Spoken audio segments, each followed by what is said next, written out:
Hello, I'm Isaac Hayes III, founder and CEO of Fanbase, and I'm here with a very important message. We are at a turning point in the Black community where we must have equity in the apps we use that scale to billions of dollars.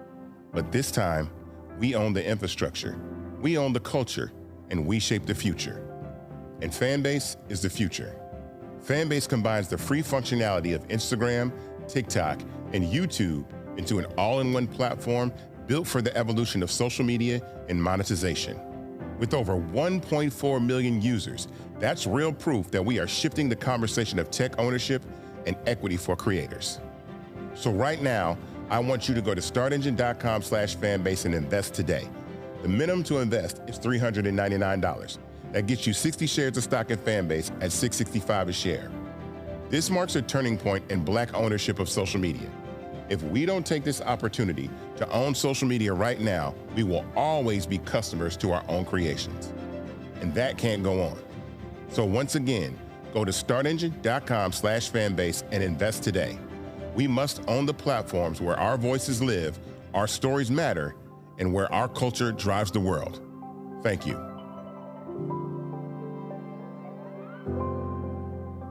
Folks, Black Star Network is here. Hold no punches! I'm real revolutionary right now. Support this man, Black Media. He makes sure that our stories are told. Thank you for being the voice of Black America, Roland. Stay Black. I love y'all. All momentum we have now, we have to keep this going. The video looks phenomenal. See, this difference between Black Star Network and Black-owned media and something like CNN. You can't be Black-owned media and be scared. It's time to be smart. Bring your eyeballs home. You dig?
Hey, folks, today's Monday, September 8th, 2025, coming up on Roland Martin Unfiltered, streaming live on the Black Star Network. I'm live here in Montgomery, Alabama, where I am attending a Black Organizers Strategy session. And so looking forward to sharing some of that with you when we can. But on today's show, Black caucus members in Missouri are staging a sit-in. Literally, they are sitting in the Capitol to call out Republicans who are trying to gerrymander, a racist gerrymander in Missouri, similar to what Republicans did in Texas. We will talk with some members about the very issue. The twice impeached, criminally convicted felon-in-chief Donald Trump gets a couple of wins from the Supreme Court, allowing him to racially profile Latinos. How y'all feel about those votes? White farmers in Arkansas, white fishermen in Rhode Island, white folks in Kentucky complaining, asking for a literal bailout. Wow, isn't that interesting? They now want socialism because Donald Trump's tariffs are destroying their economy. Oh, y'all know I got something to say about that on today's show. Also, House Minority Leader Hakeem Jeffries appoints 3 Democratic members to sit on the GOP's new panel investigating the January 6th riot at the U.S. Capitol. What the hell are they going to tell us? They were involved. Also, it's Fit, Live, Win, and we're talking to a Black urologist about the importance of early detection when it comes to prostate cancer. This is Prostate Cancer Awareness Month. Y'all, it's a whole lot I got to talk about. It's time to bring the funk on Roland Martin Unfiltered on the Black Star Network. Let's go. He's got it. Whatever the miss, he's on it. Whatever it is, he's got the scoop, the fact, the find. And when it breaks, he's right on time and it's rolling. Best believe he's knowing. Putting it down from sports to news to politics. With entertainment just for kicks, he's rolling.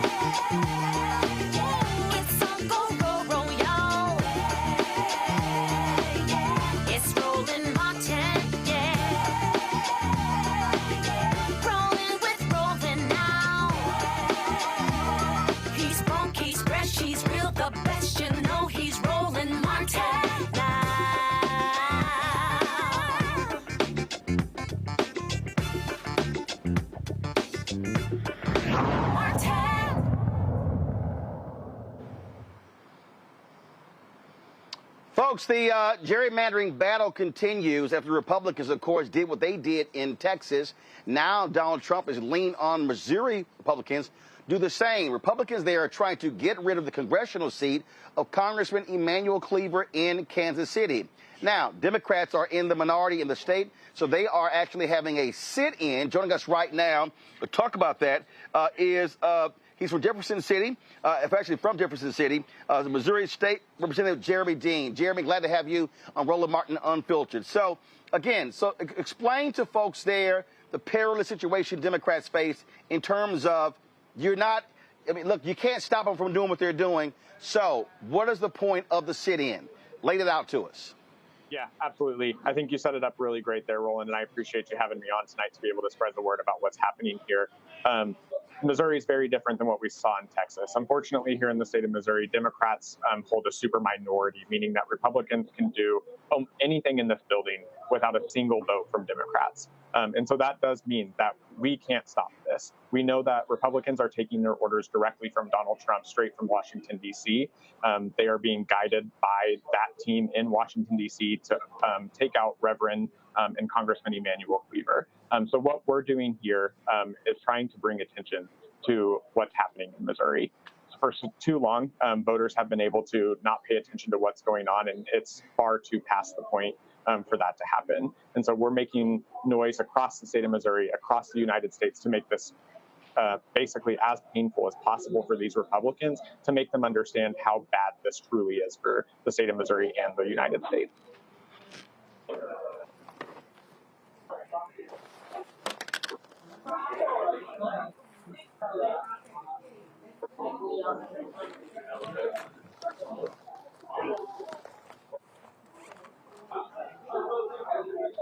I apologize, Jeremy. I'm having some audio issues here. So here's the thing that jumps out to me immediately when I think about this here. What Republicans are doing, again, trying to exert their power.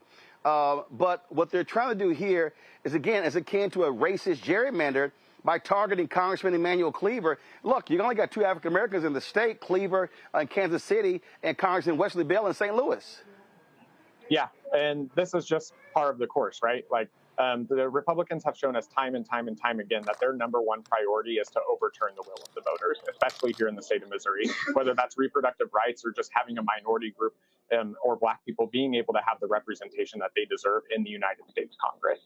Right now, you may see that they didn't really touch the 1st congressional district that Congressman Wesley Bell sits in, because it is theoretically protected by the Voting Rights Act, although we know how much protection that really has. So they went after the pick that they did, which was Emanuel Cleaver, and they are splitting a historically Black neighborhood directly into 3 separate districts in order to be able to get this done. It is a racist attack. It's a direct attack on the Black community, because they know that the Black community stands up whenever they need to make their voices heard. And the Republicans in the state of Missouri simply don't want to hear their voice.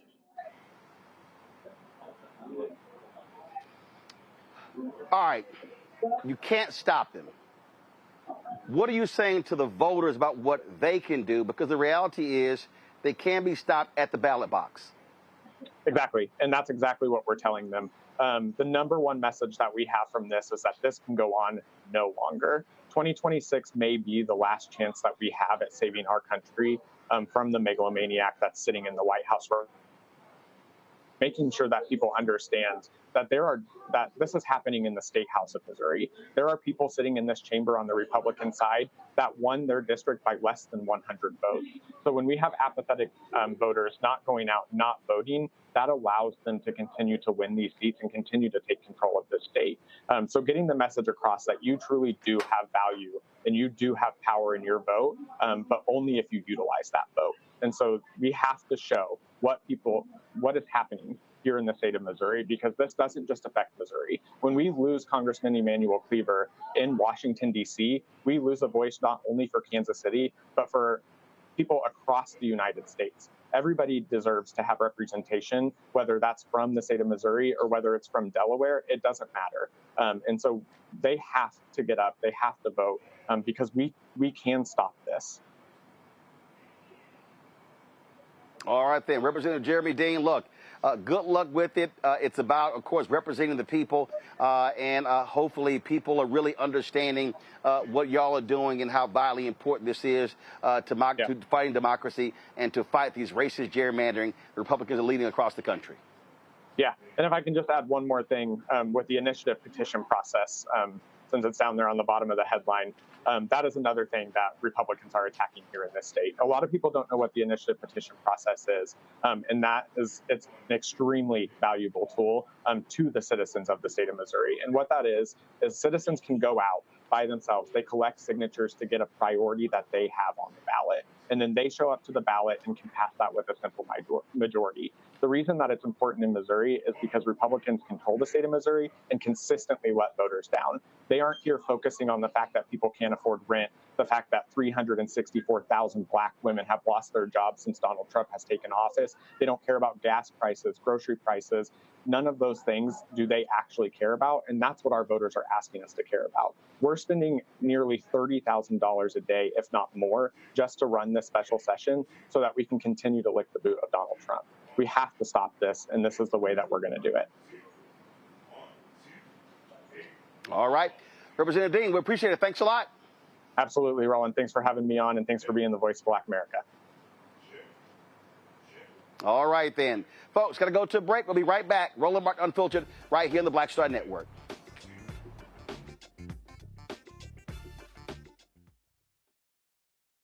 To the Black Star Network. I have name recognition, but I tour more than any rapper. And it's a lot of overseas stuff. And it's like I'm going all over I've been to 80 countries in my lifetime.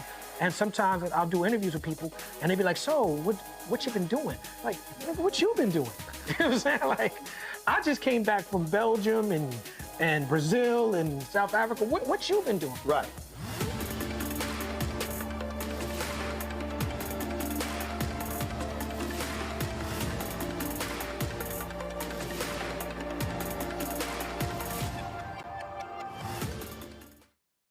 This week on The Other Side of Change. D.C. has been ravaged and taken over by tanks, soldiers, police officers over the last 2 weeks, and it's only starting there. Trump has announced that he also has plans to bring this to Chicago, Baltimore, and New York City. So we're going to dig into it. This is On the Other Side of Change, only on the Black Star Network.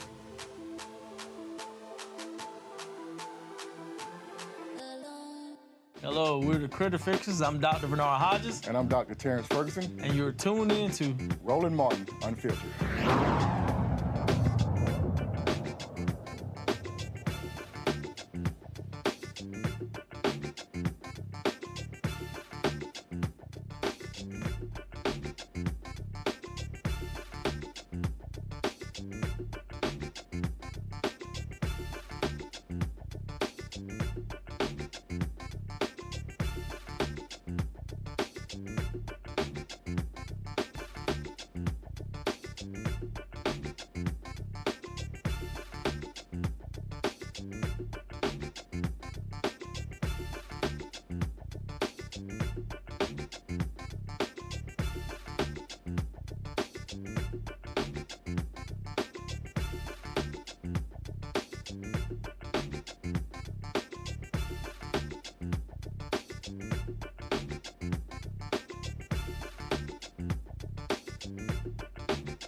Folks, we're bringing my panel right now, Dr. Amakongo Dibinga Sr., Professorial Lecturer, School of International Service, American University. Also, Christopher Bruce, lawyer and lobbyist out of Atlanta. And Dr. A.D. Carson, Associate Professor of Hip Hop at University of Virginia in Charlottesville, Virginia. Amakongo, I want to start with you. I mean, look, we're seeing what happened. This is an arms race.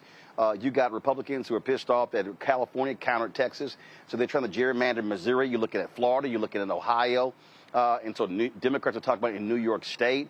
But the key here is this is an absolute attack on black political representation. That's what people need to understand.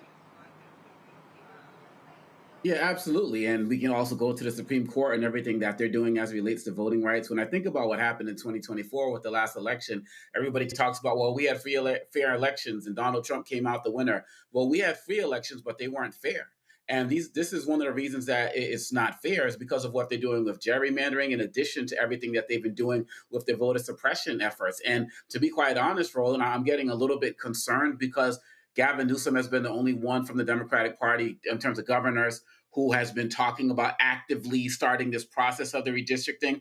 But I've heard people like Hochul say we're not going to stand for it. I've heard Governor Moore say that they're considering it. But we're in, September now? When are people going to get on the good foot as it relates to this? When this story first came out about what they were doing in Texas, I was on this show saying that Democrats should not be waiting. They shouldn't have this mindset of, well, if Texas does it, we're going to do it. They need to do it, period. Florida's already messing around, and there's other random states out there that I'm sure we're just not hearing, but they're just sailing under the radar. And before you know it, there's going to be about 6 or 7 other seats that have been added in addition to Texas that people just didn't know was going to happen. And this is why Democrats need to be on the offense. What Gavin Newsom doing is great, but it's still a defensive move. They need to overwhelm these voters, these Republicans in every way, shape, or form. And when I hear a story like this today, I just can't stop but think about the other states. So it's time for more, for Hochul, other governors who've been thinking about doing this.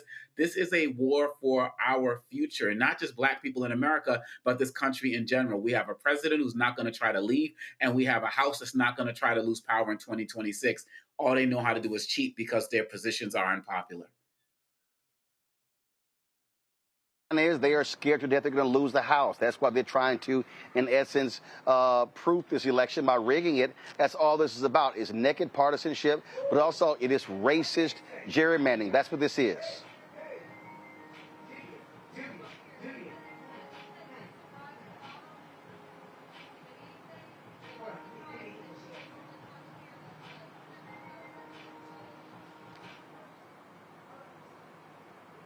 Christopher, can you hear me?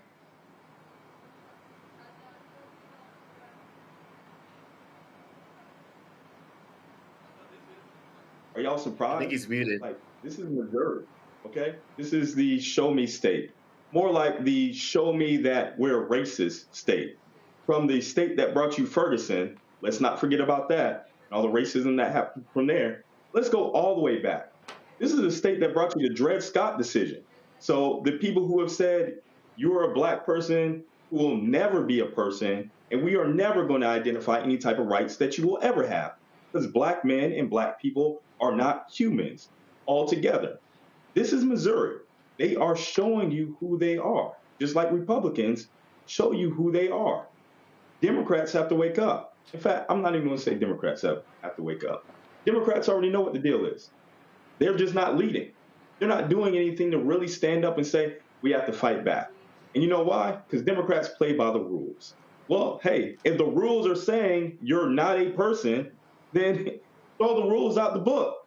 Those rules are completely immoral. And they're set up for people to win, for Republicans to win. So you have to do something different.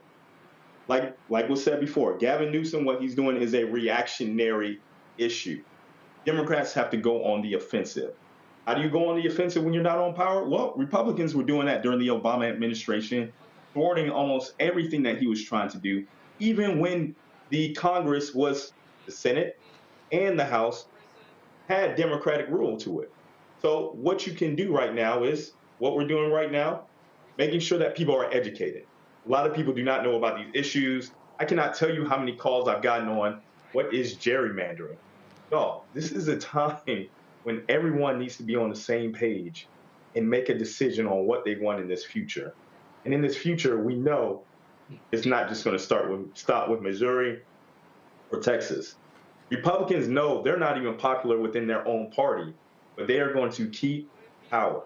And it's going to be up to Democrats. Let me take out Democrats. It's going to be up to the people to say, do you want to live in a democracy or not? Because it is faltering, and it's going to get to a point where it's going to be over for America as we know it. Well, Dr. Carson, to that point there, I've made the point that we've got to have in this country what I call freedom schools. We've got to have City Hall 101, State Government 101, Congress 101, Judicial Branch 101, because there are a lot of people who really don't understand how the dots are all connected. And so when we talk about these issues, we talk about the impact to what you just heard there, when people don't even know what gerrymandering is, not realizing what really is at stake. And the other thing is this here, is that, you know, there are people who say, a lot of African Americans say, man, I don't want to hear all this Democratic talk. But this is very simple. You got two choices. It's going to be Democrat or Republican. And as Dr. Greg Carr always says, that the Democratic Party should be seen as a delivery agent. It's not the be-all and end-all. It's not amazing and wonderful and great and is always protective of black interests. But the reality is one person is going to win. They're either going to be a Republican or a Democrat. And we see that MAGA Republicans don't give a damn about black people at all. You know, word, no, and I appreciate the opportunity to be here to speak a little bit about this. I feel like one of the ways that we lose people is that we don't make the rhetorical stakes as clear as they possibly could be. And so in my work, I'm engaging with young people all the time who are particularly interested in hip hop and in music and in cultural products, but then we have all of these ways that those cultural products are kind of filtering out anything that seems newsworthy or noteworthy. And so the places where we might have previously learned some of these things are through cultural production, like music, through hip hop, and places like after-school programs, or places like freedom schools, places like, you know, like the institutions where I imagine like my political education comes from, you know, which is in dialogue with really the rap music that people thought was the worst thing in the world for the young people who were growing up during that time period.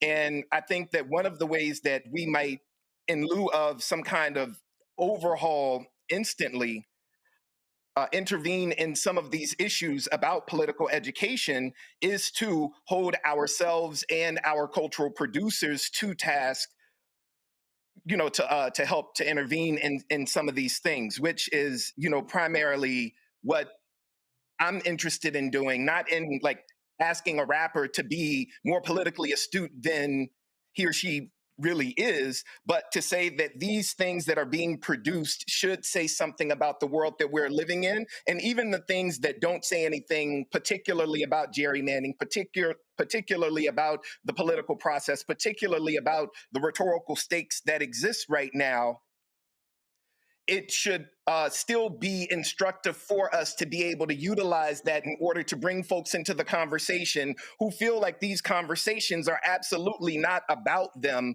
are not listening to them, and have nothing to do with them at all. And so I think that that has a whole lot, or that puts a lot of work on us as the folks who might consider ourselves in the know, to try to bring the conversation in accessible ways to people who might receive that information and then act accordingly. Well, yeah, and I just think that, you know, listen, you got a lot of young folks who are not happy with the direction of the country. There are people who have sat out. There are people who said, hey, you know what, you know, I don't want to participate. But guess what? Rights are being taken. I think about all of these students who were complaining about student loan debt and wanted Biden to completely outlaw it. Well, the Supreme Court said it was unconstitutional, and Donald Trump don't give a damn about that. And so they're rolling that stuff back. And so people are going to have to, in Congo, people can start talking about all this lesser of two evils crap that they want. You are seeing evil. The Supreme Court, we're going to talk about this a little bit later, literally said, oh, yeah, Trump, ICE can actually stop people based upon characteristics like speaking Spanish and how they look. That is racial profiling, pure and simple. So people need to understand these are white supremacists who literally are snatching people off the streets. The stakes are high, and if these people are allowed to remain in power another 2 years, 4 years, they're going to cement power for 100 years. Oh, absolutely. And just real quick on the student loan piece, note that ICE, one of the parts of its job offering is student loan debt repayment. So if you join them, you can get your student loans paid off. And so even that, Trump has found a roundabout way to make sure it benefits his supporters. The fact of the matter is that Republicans have always looked historically at Democrats who win elections as cheaters. You can go back to Newt Gingrich. You can go back before that. This is what they do, and Donald Trump is a culmination of it. And now more than ever, particularly with a Congress that has given him the green light to do whatever he wants, they see that this is their greatest opportunity to seize power. This is why Donald Trump is saying, I feel entitled to these seats and everything else. This is a guy just got announced that his family's now worth about $5 billion. And so people are seeing daily, hopefully paying attention to the fact that he is ripping them off at every single juncture.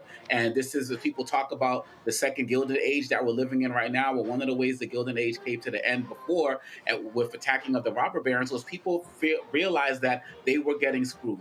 They were getting played. And this is happening on every level now. And I know we're going to talk about this later with the agriculture, but so many people are having find out moments right now. But the question, Roland, becomes, what do you do once you find out? Because when we watch some of these videos, people are complaining and the like, but they still are not saying they'll vote for Democrats. They're still not saying they're going to vote against Trump, or they're going to, even stay home when the next MAGA person runs. And that's the next part of this, because they are so downtrodden, but they don't feel like they have anywhere else to go. And then you add that to the 90 million people who stayed home. And there's a lot of people out there who I'm still not convinced are going to come out for Democrats in 2026, despite all of this that's happening. Maybe more of them need to hit rock bottom, as Dr. Carr is always talking about. Maybe they're not there yet, but we need the Black Star Network. We need what we're doing here to continue to raise awareness, because, I have a daughter in college. I have a daughter in senior in high school and a fifth grade son. And I think about what's happening to their potential future. That makes me get energized and motivated every day. You talk about, your nieces and nephews and stuff and all of that. We have to continue to make this personal if we want to see this change happen. Folks, hold tight 1 second. Going to a break. We come back. Y'all see me wearing my shirt. MAGA chose between woke or broke. They chose broke. And we're going to talk about these whiny, crying Arkansas farmers and farmers in Iowa and Nebraska and voters and folks who work for distilleries, whiskey distilleries in Kentucky, fishermen in Rhode Island. All of these people voted for Donald Trump, and now they're crying because the tariffs are causing them to lose their businesses and lose their jobs. Y'all know we got something to talk about. Right, that's coming up next. Don't forget, support the work that we do. Join our Bring the Funk fan club. Your dollars are critically important for us to be able to do the show that we do. Our goal is to raise $1 million between now and December 31st. Folks, it's 4 months. It is very simple. If 20,000 of our fans contribute on average $50 each, that'll raise $1 million. We've already raised $125,000, so we just need to raise $875,000. So your support is absolutely critical. We've got lots of things we want to do. We want to hire additional reporters. We want to be able to add new shows, and so all of that absolutely matters. So folks, do us a favor. Contribute. If you want to contribute via Cash App, use the Stripe QR code. You see it right there. PayPal is R Martin Unfiltered. Venmo RM Unfiltered. Zelle Roland at RolandSMartin.com. Roland at RolandMartinUnfiltered.com. Checks and money order. Make it payable to Roland Martin Unfiltered. P.O. Box 57196, Washington, D.C. 2003 7-0196. We'll be right back. Now streaming on the Black Star Network. I have name recognition, but I tour more than any rapper. And it's a lot of overseas stuff. And it's like, I'm going all over I've been to 80 countries in my lifetime. And sometimes I'll do interviews with people and they be like, so what you been doing? Like, what you been doing? You know what I'm saying? Like, I just came back from Belgium and Brazil and South Africa. What you been doing? Right.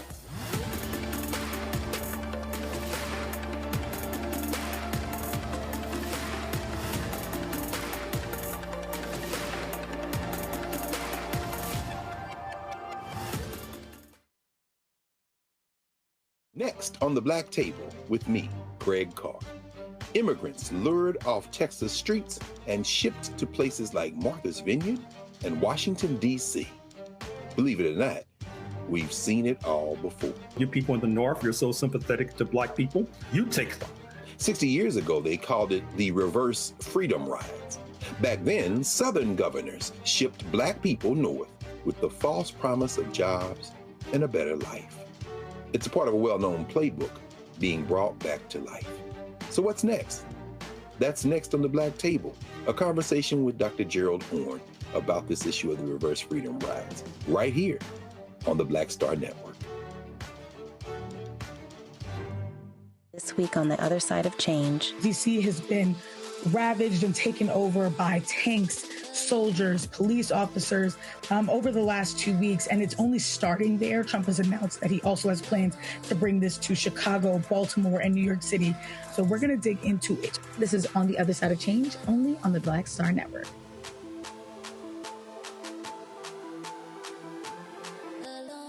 Next on A Balanced Life, here on Black Star Network, we're talking what it means to be a balanced young adult and turning 21. I know 21 is one of those ages where you think you're grown. You can do whatever you want. The law says that you can. But what are you packing in your 21-year-old toolkit that will allow you to not only survive, but to thrive? You have every right to make whatever decision that you want to make, okay? Because you're grown. Don't go out here and do something and then want to come back and expect somebody else to clean it up for you. That's all this week on A Balanced Life with Dr. Jackie here on Black Star Network.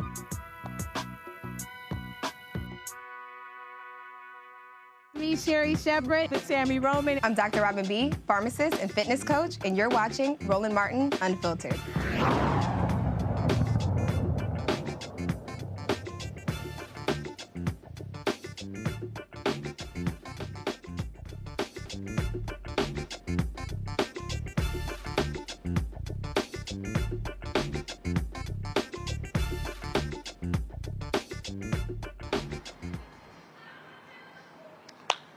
All right, folks, if y'all want to get this T-shirt here where it says MAGA chose between woke or broke, they chose broke, go to shopblackstarnetwork.com, shopblackstarnetwork.com. I was flying from D.C. to Montgomery, Alabama today, and trust me, there were a number of people who stopped me on the plane, white folks, even here in Alabama, said, man, I love that shirt. And it speaks to what's going on. So, y'all, don't you just love this? Last time that idiot Trump was there, he totally wrecked the farming industry. Soybeans, other crops. China was buying that stuff from us, but his tariffs war just crushed farmers. So what ended up happening, American taxpayers footed a $25 billion bailout of these farmers. You had dairy farmers in Wisconsin, farmers in Iowa, in Illinois, who were losing their family farms. And you know what? Some of the people are so stupid. I remember reading this one story. This one guy said, yeah, he lost a family farm, but you know what? He would vote for Trump again. I'm like, y'all have got to be stuck on stupid.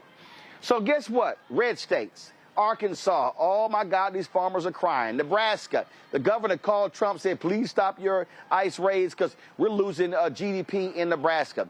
You've got folks in distilleries, whiskey distilleries in Kentucky filing for bankruptcy. Why? Well, because after Trump pissed off the Canadians, they stopped buying American whiskey. So you got $500 million worth of whiskey sitting in warehouses. So this thing is happening all around the country. But over the weekend, y'all, I got a huge kick out of listening to these crying and whining Arkansas farmers. These are the people that voted for Trump in a huge way. Now they're like, oh my God, we need help or we're going to lose everything. Y'all got the video? Roll it.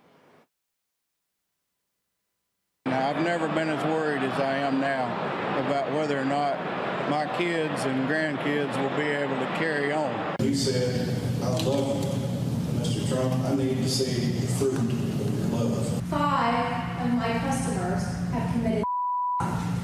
That's how serious that this is. And what it costs for us to farm is astronomical now. I farm with paid-for equipment. All my tractors are 50 years old, and I can't hardly make this deal work. I think the tariffs are the ice cream on the cake of a perfect storm. After a horrible year last year where most farmers in Arkansas Delta lost money, this year's going to be worse. We made a decision to go out this year in the spring. So my son will not be the seventh generation on our farm. We're going to lose 25 or 30% of the farmers in this country if they don't do something. It has to be done, and it's not just here. It's everywhere. Well, Christopher, all I have for my thoughts and prayers, maybe they should go talk to their governor, Sarah Huckabee Sanders, who used to lie for Donald Trump. And so he's to blame. So I don't want to hear anything. And isn't it amazing? They don't believe in socialism, but now they want a bailout because Donald Trump's tariffs are destroying their family farms. Yeah, and you know what? This is nothing new. The farming industry has been bailed out plenty of times before, but now they have the person that they've always wanted, and they thought that Donald Trump was going to bring them to the promised land, and he has. And guess what? There's nothing there. They are a brutal thing. But what I'm mostly worried about is none of them have directly said, hey, I'm not voting for Donald Trump next time. I don't know if people actually really do deal with this type of situation. And it gets to me, to my core, about how messaging with Republicans happen. Every modern day Republican has actually added on to the deficit, while every modern day Democrat president has taken the deficit down. We're going back to the original George Bush, adding to the deficit. President Bill Clinton, decreasing the deficit. George W. Bush definitely added on to the deficit by hundreds of millions. Barack Obama steadied it and actually decreased our deficit again. And then you come up with Donald Trump, who is the president who has added to our deficit the most out of any other president ever imagined, with $3.2 trillion. Then you followed up by our next president, who actually decreased it. And now you have Donald Trump, who's going to increase it, and he's going to actually beat his own record with this new bill. And farmers, again, they want to keep this. The generations that they have done to feed America have had this happen. They're just voting for the wrong person.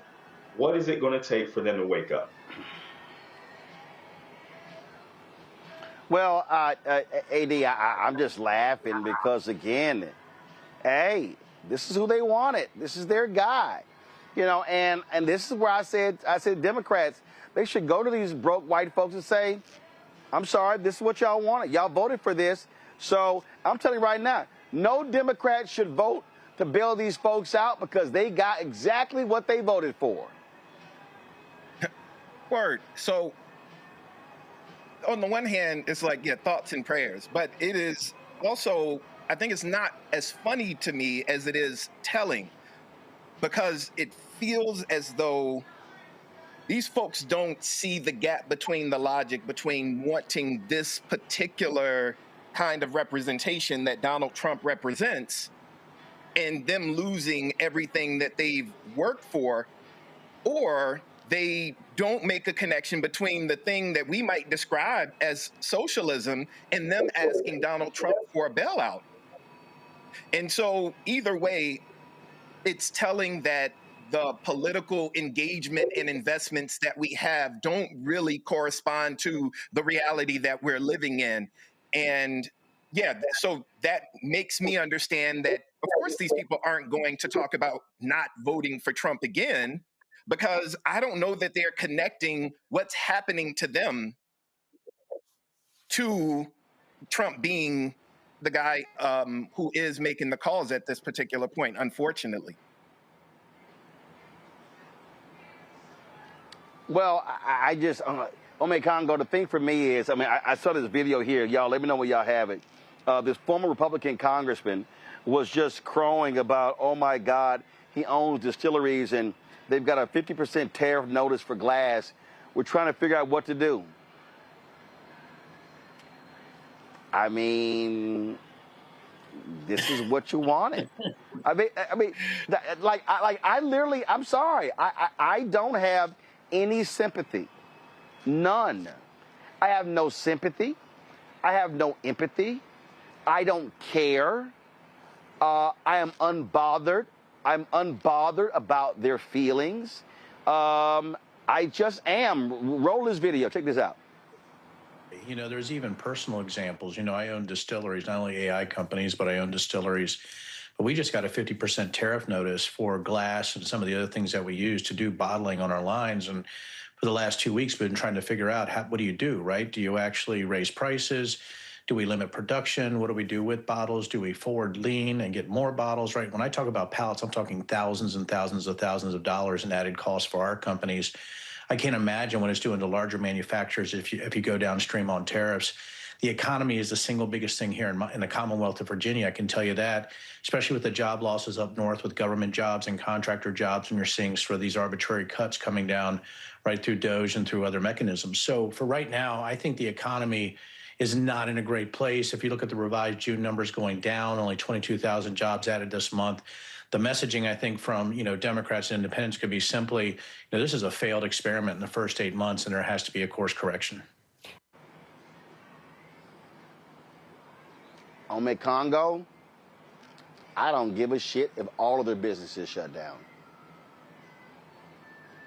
Well, if that's what it's going to take for them to wake up and smell the coffee or smell the crops or whatever it is, then it looks like it's going to have to be so be it, because none of these guys seem to have a plan to do anything counter to Trump. And the reason why I care is because whenever many of these folks in communities experience downturns, we always suffer more, either directly through violence or through other economic types of issues. And so when I think about these farmers in particular, one of the things I noticed in those videos I was watching over the weekend is that there were no black farmers there. And so when Trump does bail these farmers out, you know what? They're going to go to court to make sure that the black farmers don't get any of it. So again, the inability to think Fred Hampton style in terms of coalition building is what's going to continue to do these guys in. And another thing I'm thinking about is USAID and how Elon Musk, closed that down.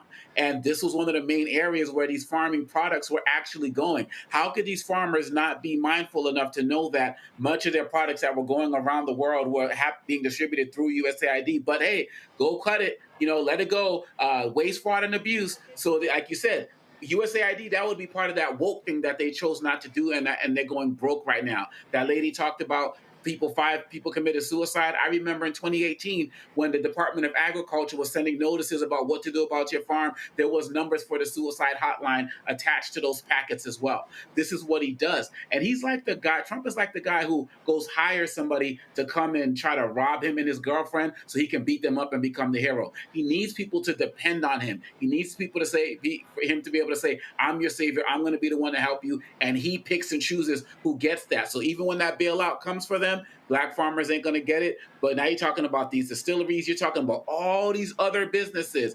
Is it still going to be enough for them to say, I am going to vote for the other guy? I'm going to vote for the other party regardless. I am still not convinced, because I even remember World War II when Hitler's soldiers were losing, and some of them to their dying day or even as they were getting arrested was still saying Hitler was right. And I feel like so many of them are still brainwashed to this day. So we're going to see a lot more find out moments, Roland. Well, absolutely. And so I have said repeatedly that a lot of white people are going to have to feel maximum pain, maximum economic pain, for them to wake up from this cult that they're in. And so when they do, I'll be here with the thoughts and prayers. I'm just saying. All right, y'all, we come back.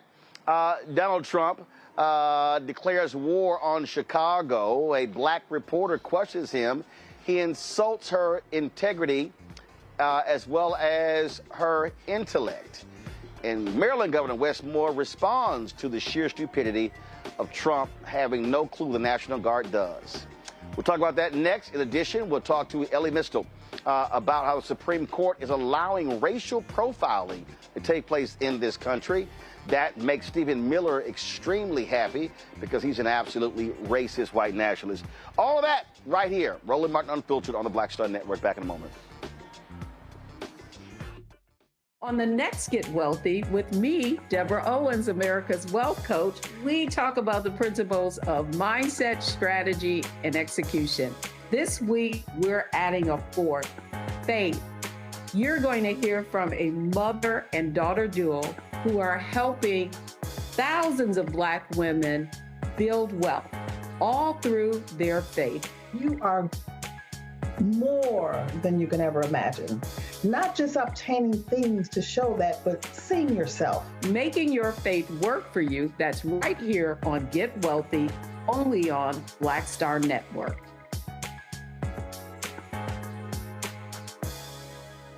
This week on The Other Side of Change. DC has been ravaged and taken over by tanks, soldiers, police officers over the last 2 weeks, and it's only starting there. Trump has announced that he also has plans to bring this to Chicago, Baltimore, and New York City.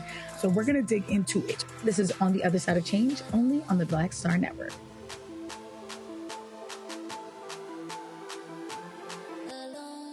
Now streaming on the Black Star Network.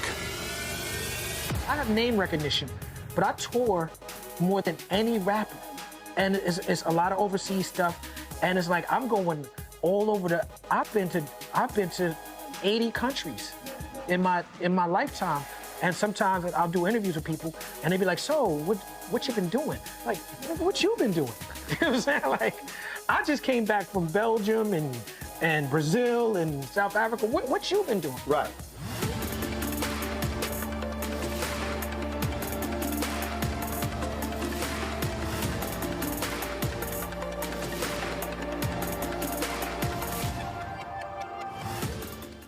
Hello, I'm Paula J. Parker. Truly proud on the Proud Family, Louder and Prouder on Disney+. And you're watching Roland Martin, Unfiltered.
So a lot of people use phrases like fascism, authoritarianism, and stuff like that.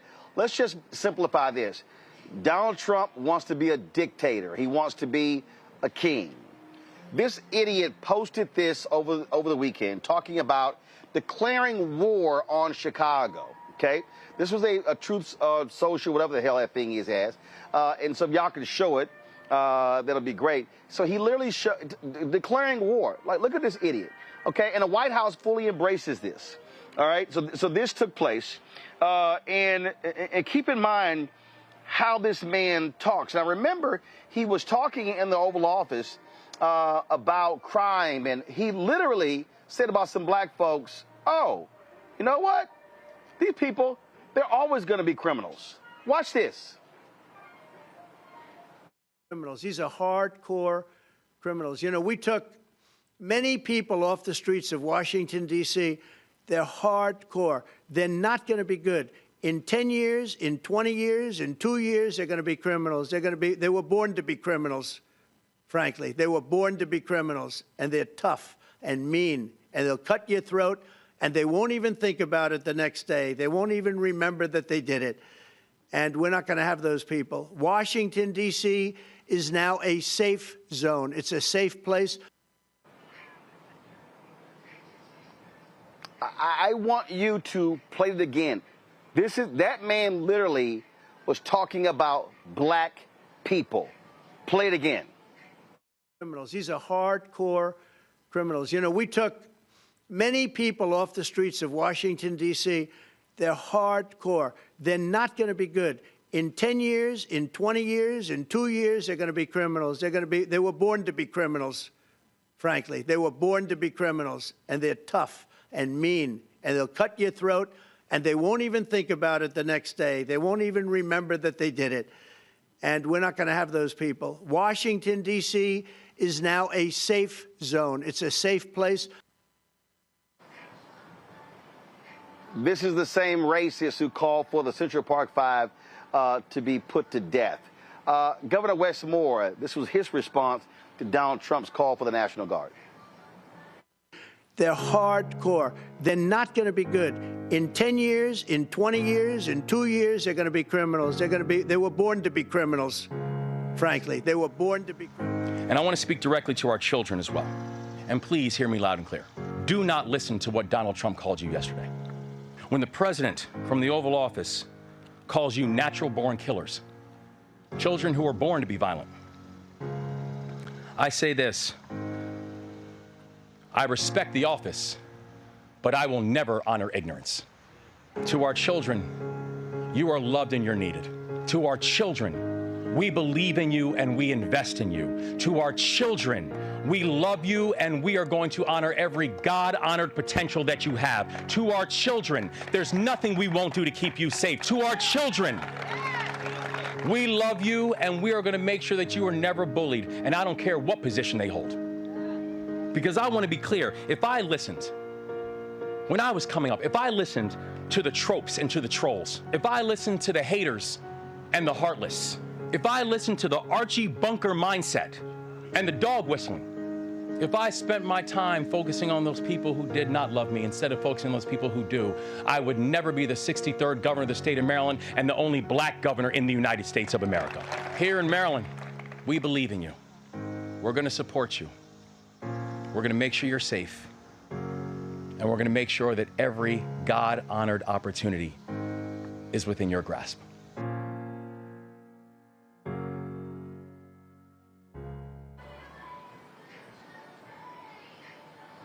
AD, simply that's how that racist feels, and he doesn't care.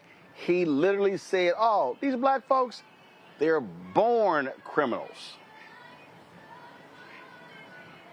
Yeah, well, you know, this is maybe one of the subtle benefits of police and what folks teach is that we can hear this man speaking in the ways that he's speaking, and we've become so desensitized to it that we don't even see it as alarming as it really is. Of course, we know that war metaphors have never gone over well for black folks in this country. Even when they went back and tried to turn it into something about cleaning up, those metaphors also still have not done much benefit of black folks in this country. But then we have to understand that the naked racism that we are seeing now, I don't know if there's a point in time where it hasn't existed. It's just that now the person who is the president of the United States feels so emboldened to say those things from that office in his capacity as president of the United States. And please, please understand that there are lots of people who absolutely believe what he's saying. And so our efforts to combat it, I don't even know if our efforts to combat it should be at the level of trying to intervene and say that what he's saying is wrong, so much as we have to be able to shift this conversation in such a way that we're not engaging with the garbage that he spews, but we're making it very clear what that garbage is related to, like what it has done. Like the war metaphors correspond to terror against black people. And so I think that we need to make that, we need to make it explicitly. I don't believe, Omekongo, that we have a choice here but not to call out. It's a perfect example. So Missouri Senator Eric Schmidt gives one of the most racist speeches last week. We called it out. We told our folks about it. Hey, Chuck Schumer, he ain't said a word. Bernie Sanders ain't said a word. Elizabeth Martin ain't said a word. I don't think Ken Martin has said a word, chair of the Democratic National Committee. And so I think part of the deal, and this is their whole deal, well, it was a distraction. No, here's the piece. We've got to have the exact same focus as black folks did during Jim Crow.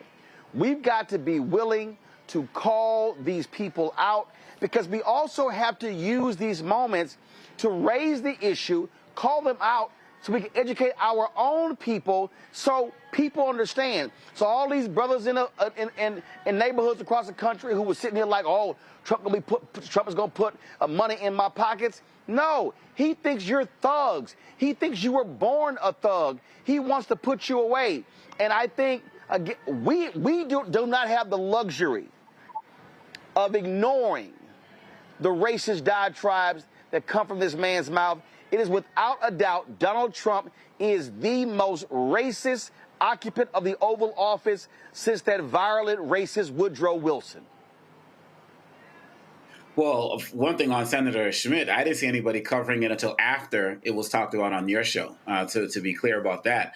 When we talk about, Trump being the most racist since Woodrow Wilson, that's absolutely true. And one of the things people have to pay attention to, as we do here at Black Star Network, the language that this man is using, Roland, as you know better than anybody, is the same language that led to the 1994 Omnibus Crime Bill. This is that super predator talk. This is all of that talk that Hillary Clinton used. This is all of that talk over and over again. And on top of that, Trump is actively talking about, I'm looking to meet with Mike Johnson and Thune to talk about a crime bill. That is the language they are using. And these other networks and platforms are not talking about that. He wants to bring back another form of the 1994 crime bill. And we know what it did to our community. And the fact of the matter is that people are not picking up on that. And they're just saying, oh, that's just Trump being Trump. He goes against everybody. He's using direct language to justify this is the same language. The language that he used about Latinos is the language that helped justify what's happening to that community right now. And so now he's throwing out more language about us, the criminals, the violent, born to be this way. All of the talk that has been used in this country historically to keep us down, to keep us in prison, to keep us enslaved, to keep us shackled, he's bringing it all back. Because he knows that there's an audience for it, and he knows that these Republicans will give him whatever he wants. And so, yeah, we need to call it out. We need to challenge businesses that support him in any way, shape, or form and support this type of rhetoric. Because if not, those same brothers who are going to be like, oh, yeah, Trump put money in my pocket, now they're going to be like, Trump put me in prison. And that's what he wants, because he wants to please his billionaire prison industrial supporters who said when he got elected that this is going to be the best time in history for our business. And that's what he's about. He wants to put them in there just like he's putting people he's picking up off the street under these ICE raids as well. Gotta call it out. And his hatred of black women continues.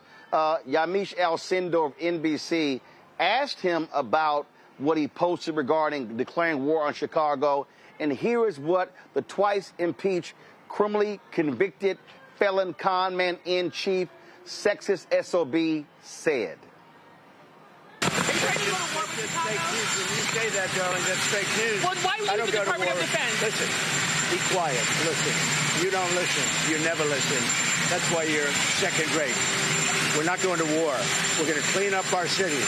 We're going to clean them up so they don't kill 5 people every weekend. That's not war. That's common sense. Darling, be quiet. You're second rate. You don't listen. This is a statement the National Association of Black Journalists, I'm Vice President Digital, released. NABJ reaffirms commitment to press freedom and professionalism. The National Association of Black Journalists affirms the essential role that black journalists play in American democracy. For generations, our members have asked the tough but fair questions, held power accountable, and told the truth about our country with courage and professionalism. A free and fair press is not a partisan issue. It is the foundation of democracy. Journalists do not ask questions for themselves, but on behalf of the public. Respect for journalists and their work is more important than ever. When journalists show up to do their jobs, they should not be personally attacked and impugned by subjects they cover. NABJ will continue to champion black journalists like our 2020 Journalist of the Year, Elie Mystal, who show up every day with integrity, rigor, and clarity, and who carry out the mission every day with professionalism and courage. We will continue to show up, ask the necessary questions, and do so with professionalism, rigor, and respect for our democracy. When we protect the press, we protect the people. Aaron Haynes, NABJ president. Christopher, again, the man, he can't stand black women. He hates when they question him. Well, he can't stand women altogether. He thinks they're play toys that he can do with whatever time he wants. But he especially cannot stand black women. He especially cannot stand black educated women who are out there in the field asking the hard questions. So I applaud NABJ for actually having that type of statement put out. I applaud them for focusing on this, especially at a time when last year they invited Donald Trump to their conference in Chicago. We all know that blew up in a certain way. So now we're in a situation where they are calling him out like they've always should have, and they are going further with it. The reason why I want to focus on that is because I want to focus on what Governor Westmore had talked about before. Governor Westmore gave a calling to all people saying, let's make sure we talk to our children. Let's make sure we talk to our children, our communities, make sure that we can drown out all the noise constantly attacking Black people. President Trump is going to continuously do this. If we can go ahead and make sure that our community, our children are saying, we're not going to listen to Orange Man, who is a felon, who knows absolutely nothing about us, and we're going to develop a community within ourselves. We need to have organizations like NABJ for a free that focuses on our issues. That's why it's great that they did that. The point is, like Governor Westmore said, we need to get ourselves. You know the saying about make sure you put on your mask first before you put on somebody else's mask when they're talking about an airplane? Before we save this country again, the American people, the Black American people, need to come together in a community, make sure that we are together. So no matter what force is coming against us, we will rise above. And that's the way that we're going to take back this country for us and democracy. Well, we can talk about take back, but when you got these white folks in the Supreme Court who believe racism is okay, well, that's going to be real tough. Boy, the Supreme Court today give Latinos their wake-up call in a 6-3 decision. The Supreme Court reversed a lower court ruling that folks, this is actually it's unbelievable. It's unbelievable that race, ethnicity, and language can now be used as grounds for reasonable suspicion in immigration raids. That's right. It clears the way for ICE agents to conduct sweeping interrogation efforts in Los Angeles. The majority lifted a lower court restraining order that had blocked these raids. Yeah, Governor Gavin Newsom, this is the statement that he released after the Supreme Court decision. Trump's hand-picked Supreme Court majority just became the grand marshal for a parade of racial terror in Los Angeles. This isn't about enforcing immigration laws. It's about targeting Latinos and anyone who doesn't look or sound like Stephen Miller's idea of an American, including U.S. citizens and children, to deliberately harm California's families and small businesses. Trump's private police force now has a green light to come after your family, and every person is now a target, but we will continue fighting these abhorrent attacks on Californians. Elie Mystal is the justice correspondent for The Nation. He wrote an article that dropped today that's called "The Supreme Court Just Gave the Okay to Racial Profiling." Elie joins us right now. Elie, how you doing? I'm terrible. This is one of the most racist decisions the Supreme Court has issued since Plessy v. Ferguson, and I can't express enough how disgusting it is and how, again, definitionally racist the Supreme Court was today. Well, absolutely. And the thing that's insane to me, what's totally insane to me, is they're saying, oh yeah, if they look, if they sound Latino, look Latino, smell Latino, yeah, y'all go ahead and pull them over. The court's outlined what's interesting here is that the court just said that racial profiling is now constitutional, right? And what's interesting here is that the government never tried to hide it, right? Like the government often, when they do horribly racist things, they're trying to say like, oh, actually, we're not being this racist because of that. Actually, it's not as bad as it looks. This time, the government was straight up, no. We are racially profiling Latinos in Los Angeles.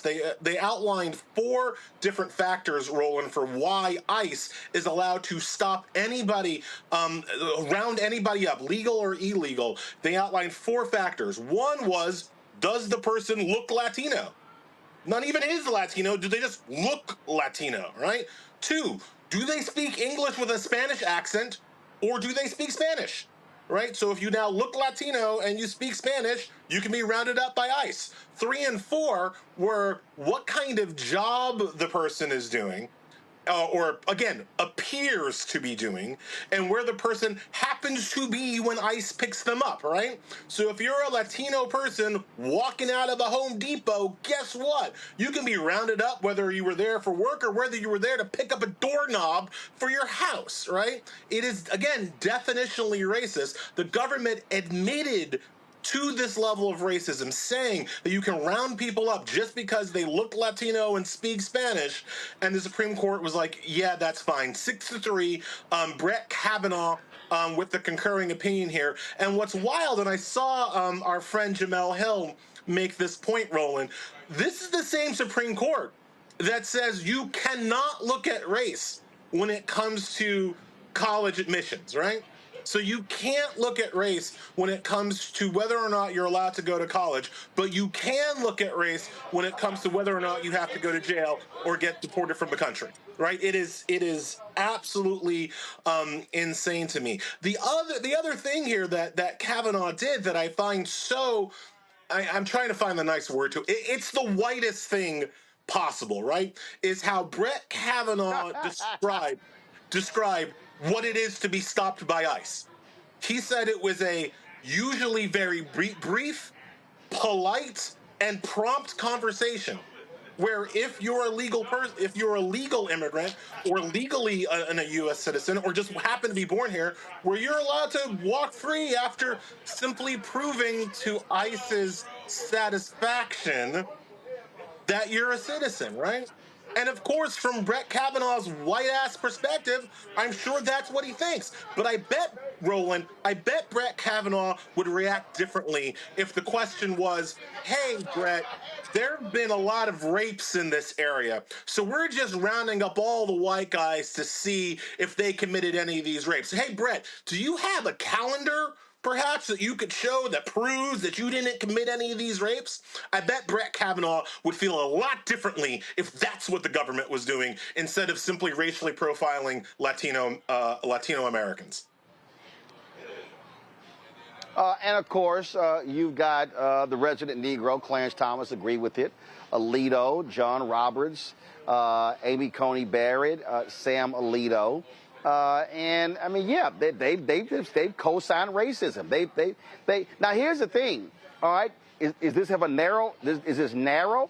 I mean, basically, they've just said stop and frisk is now perfectly constitutional. I'm telling you, these folks are going to use this against black people. Oh, they're going to use it against everybody. Anybody who thinks that this is going to stay in the Latino community is just, first, you lack empathy, and second, you're just fooling yourselves. If they can use racial profiling to round up Latinos, again, regardless of whether or not they're of legal status, you're absolutely right. It's going to come for black people next. It's going to come for Asian Americans next. You know, you're a Vietnamese woman working in a nail parlor. Guess what? You can be rounded up on suspicion of being an illegal immigrant, right? You're a Chinese man who happens to own their own dry cleaner. Guess what? You can be rounded up just in case ICE thinks that you're a legal immigrant. The other thing Brett Kavanaugh and the rest of the racist conservatives don't bother to explain is what does it require to prove to ICE that you're a citizen? I mean, even beyond the fact that you shouldn't have to show your papers, what papers do you need according to ICE? Because the Supreme Court makes no standards for what ICE is allowed to ask you or not, right? What they're allowed to require or not. Again, white folks, as far as I know, and I'm not white, so maybe it's a little bit different on that side of the tracks, but I don't know require or not. Again, white folks, as far as I know, and I'm not white, so maybe it's a little bit different on that side of the tracks, but I don't know a lot of white people that run around with their birth certificates in their pocket, right? I don't know a lot of white folks that keep proof of citizenship in their wallets. And of course, white people don't have to, because white people know their proof of citizenship is on their face, right? Even if they're like a German working in a beer hall. Oh, nobody's going to question them. They are clearly allowed to be here because of the color of their skin. Everybody else apparently needs to carry around papers that ICE can demand to be shown in the back of one of their trucks whenever they want. That is the upshot of this Supreme Court ruling. Brett Kavanaugh specifically addresses the fact that in many of these cases, the people who are round up, again, legal or illegal, are being brutalized. And he says, yeah, I don't have to concern myself with that. That's not an issue for this case. If they're being brutalized, there are other federal courts that you can go to allege police brutality, not mentioning the fact that Brett Kavanaugh has been a consistent vote to deny people access to the courthouse in cases of police and official federal brutality. Oh, he doesn't mention any of that. He just says he doesn't have to care about police brutality because that's going to be some other case. It is, I called it online, the most racist decision this court has made since Plessy v. Ferguson, because it is the straight up application of a double standard based on the color of your skin in this country. If you are brown and on a train or on a bus, the government can snatch you off of that train and make you show your papers. If you're white, they can't. That's racism. I tell you what, if you're coming here for the FIFA World Cup, no way in hell I would come to the United States or even the Olympics. Oh, I mean, look, if you're coming to cheer on the Germans, why not, right? If you're coming to cheer on Wales, I'm sure you're good, right? And I'm sure if you're coming to cheer on Argentina, you think you're going to be good. Because you think you're going to, because, you assume that white people have that card of, like, skin tone, okay, not okay. And if you're Argentinian, I'm sure you feel like you're going to be on the right side of okay. But if you're Brazilian, can you be sure, right? If you're Ecuadorian, can you be sure that you're going to be on the right side of it? Don't dare try to come here, cheer on Team Mexico in the World Cup. We know what's going to happen to those folks. And quite frankly, don't come here to cheer on Ghana, neither, right? Don't come here to cheer on Tunisia, neither. Because you might not be on the right side of the color line. Because remember, folks, one of the things the Supreme Court said in this decision is that if you just look Latino, you can be rounded up. Looking Latino is enough, right? I'm Haitian. But do I look like I could be Dominican? I don't know. But apparently, if I do, according to ICE, then they can make me show them my papers. And since I was born in Queens, I don't got no paper. I don't know where my papers are to prove that I was born in Queens.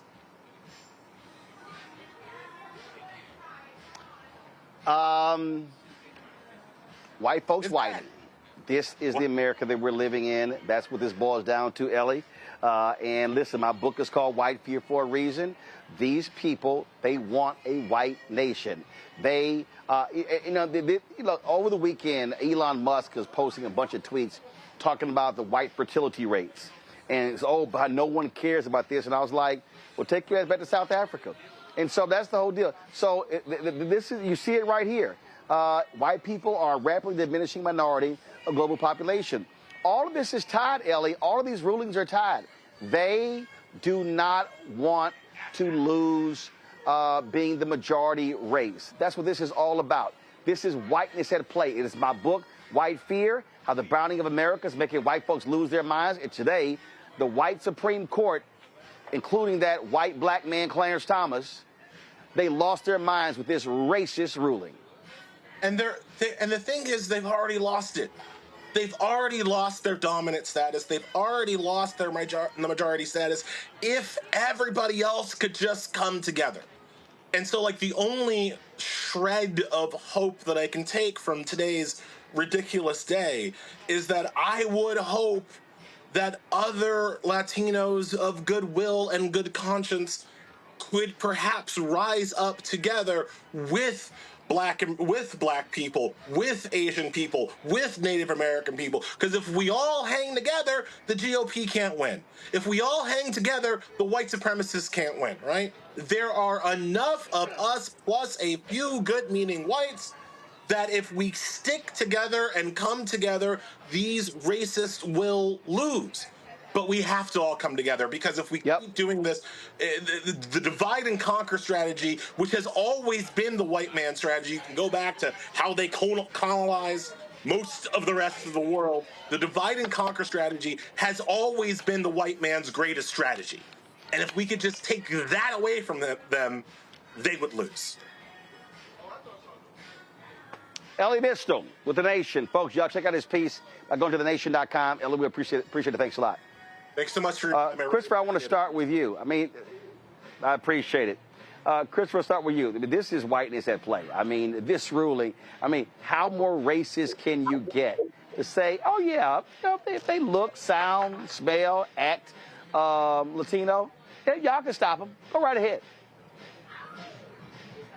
Well, we know that this isn't the first time. In fact, I was actually surprised. I was like, wow, well, black people have been racially profiled since we've been over in this country. So now we just have de jure racism. They just wanted to put it in writing.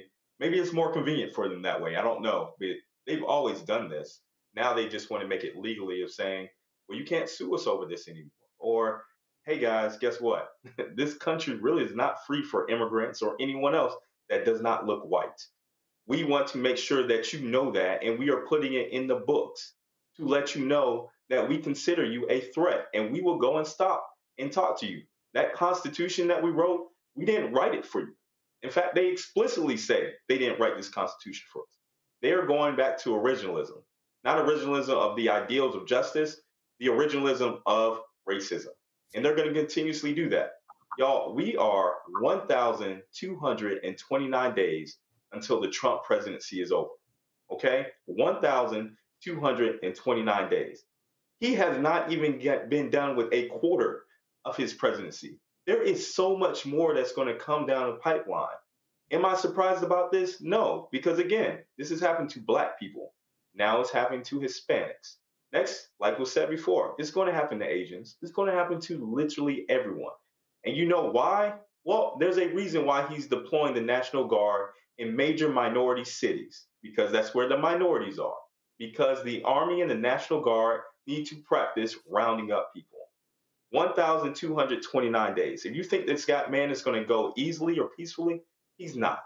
And he's making sure that he exercises this power now. So, and he's using the Supreme Court to make this happen. This is a war. He changed the Department of Defense to a Department of War for a reason. This is a time that we all have to wake up and say, look, if there's going to be a war for our democracy, we have to fight to maintain it. Otherwise, this type of de jure racism, this is just one, okay? There's going to be plenty more that happens in the future. The question is, are we going to show up to vote to stop it? Are we going to make sure our communities are immune from it? And are we going to fight back? AD, it's called a Latino wake-up call. That's what this is. Yes, it is. And I think that this should also be a call to us to understand that, like, when injustice is codified by law, that we are duty bound to resist, organize and resist. And so I think that that's where we are now. And I wish that I could say that I was surprised by any of this, but of course I'm not. But the kind of fighting that has to happen at this point, of course, it's reacting to this particular ruling. But I think that folks also need to start thinking about being proactive with regard to all of the things that we can kind of, the tea leaves that we can read that let us know what is coming in the next 1,000 and something days.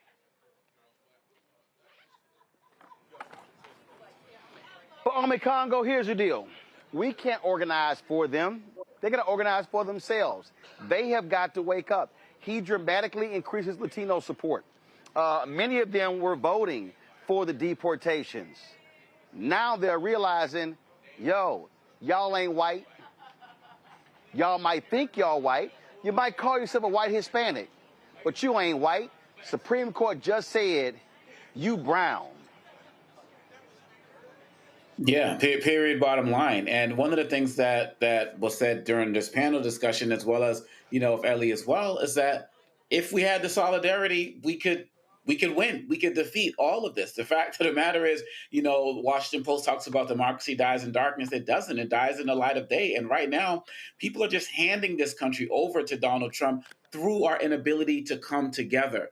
The business community is working in cahoots with him. When you look at it, so why aren't we in our community? Well, we are with like Target and other places, but there should be massive campaigns of withdrawing from businesses, that support this individual. There should be, more conversations about how we can protest and work together to support each other through this process. But he keeps folks divided. Some of us said already that, it's just a matter of time before they come for Asians. Well, hey, Roland, last week they did. 475 South Korean people arrested at that plant in Georgia. The government of South Korea is sending a charter ship to take 300 of them back home. So they're already coming for every other group. How long is it going to take? Trump hasn't fired, a single shot necessarily. He hasn't, fired any machine gun bullets. It's all through not through legislation. It's all through working with the Supreme Court, who has given him the authority to do whatever he wants. It's all through a weak Congress that has given him the power. We got to fight Congress then. So we got to fight the business community then. Then we got to fight the Supreme Court. It's in our DNA. It's in our blood.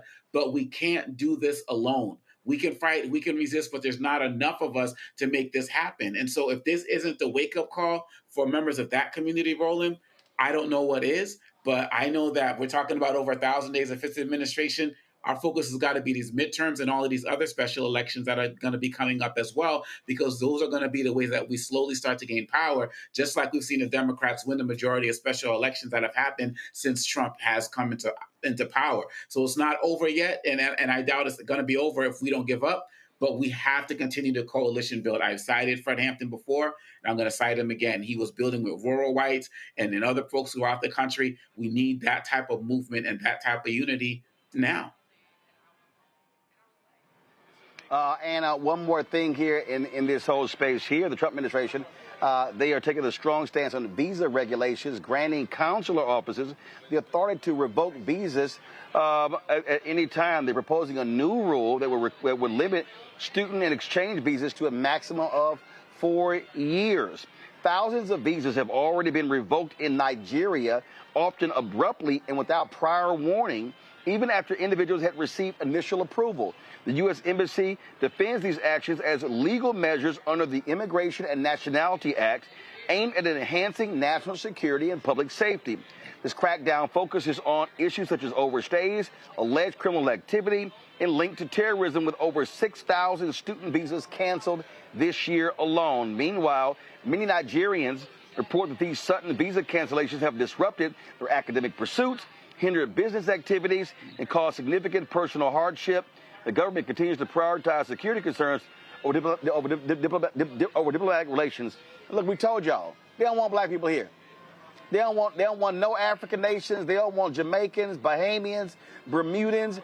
They don't want black people. Donald Trump, Stephen Miller, J.D. Vance, they want white people to be immigrants in this country, pure and simple. Folks, going to a break. We come back. House Minority Leader Hakeem Jeffries has a news conference today talking about a critically important issue. We'll tell you what that is when we come back. Roland Martin Unfiltered on the Black Star Network. Support the work that we do. Join our Bring the Funk fan club.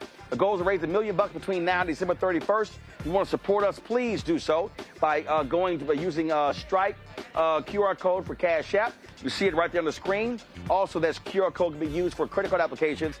PayPal is R Martin Unfiltered, Venmo RM Unfiltered, Zelle Roland at RolandSMartin.com, Roland at RolandMartinUnfiltered.com. Checks and money orders, make it payable to Roland Martin Unfiltered. P.O. Box 57196, Washington, D.C. 20037 7-0196. Back in a moment. Hatred on the streets, a horrific scene, a white nationalist rally that descended into deadly violence. White people are losing their damn minds. As an angry pro-Trump mob storms the U.S. Capitol, we've seen shooting. We're about to see the rise of what I call white minority resistance. We have seen white folks in this country who simply cannot tolerate black folks voting. I think what we're seeing is the inevitable result of violent denial. This is part of American history. Every time that people of color have made progress, whether real or symbolic, there has been what Carol Anderson at Emory University calls white rage as a backlash. This is the rise of the Proud Boys and the Boogaloo Boys. America, there's going to be more of this. Here's all the Proud Boys, guys. This country is getting increasingly racist in its behaviors and its attitudes because of the fear of white people. The fear that they're taking our jobs, they're taking our resources, they're taking our women. This is white fear.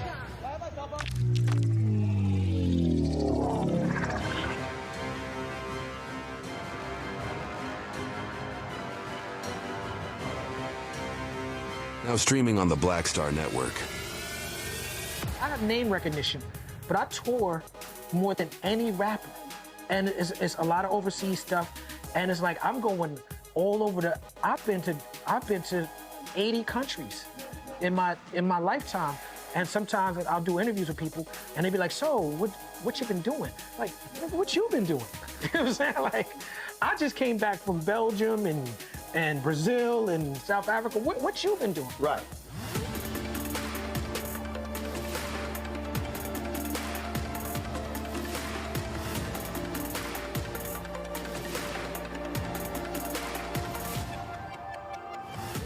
This week on the other side of change. DC has been ravaged and taken over by tanks, soldiers, police officers over the last 2 weeks, and it's only starting there. Trump has announced that he also has plans to bring this to Chicago, Baltimore, and New York City. So we're going to dig into it. This is On the Other Side of Change, only on the Black Star Network.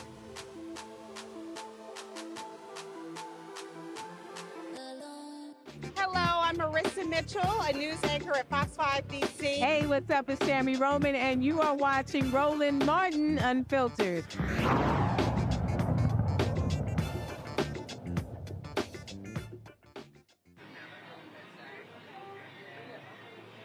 Folks, of course, Hakeem Jeffries, who, of course, is the Democratic leader on the House side, held a news conference today. We live streamed that particular news conference right here on Roland Martin Unfiltered. He named the Democrats to the Republicans' new January 6th committee. I'm not sure what the hell they're going to be investigating, but this is what he had to say today. January 6, 2021, a violent mob incited by Donald Trump viciously attacked the Capitol as part of an effort to overturn the results of the 2020 presidential election and halt the peaceful transfer of power for the first time in American history. The mob brutally attacked and beat police officers, seriously injuring more than 140 brave men and women of law enforcement. It was an unprecedented assault on the American way of life, on the rule of law, and on the very fabric of our democracy. Donald Trump and House Republicans are now determined to whitewash that day that will always live in infamy. House Democrats will not let it happen. Not today, not tomorrow, not ever. Donald Trump and House Republicans spent all of last year promising to lower the high cost of living in the United States of America.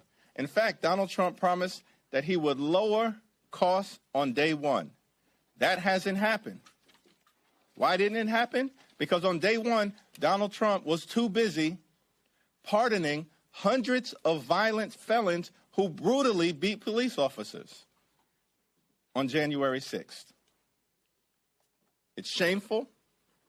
It was shameful then, and it will always be shameful. And under the leadership of Democrats on this so-called January 6th subcommittee, we will make sure that the American people continue to receive the unfiltered truth, the whole truth, and nothing but the truth. Leader Jeffries was a hero on January 6th when he insisted that we go back to the floor and complete the counting of electoral college votes. And he's a hero again now as he opposes this absurd and ridiculous effort by the Republicans again to spread lies when the truth is completely known. Since the Civil War, what are the 3 most important dates in American history? December 7, 1941, September 11, and January 6.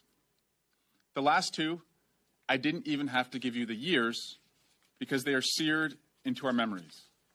And because we saw them with our own eyes. But now, Donald Trump has pardoned all the insurrectionists, telling the country whatever crime they commit, even if you kill somebody and it's in his name, you walk. Donald Trump has made villains of the cops who tried to stop them, even those cops who died. He's gone after those who have investigated him or helped impeach him over January 6th, and he's even forced the Smithsonian to whitewash and take his name off the January 6th impeachment exhibit.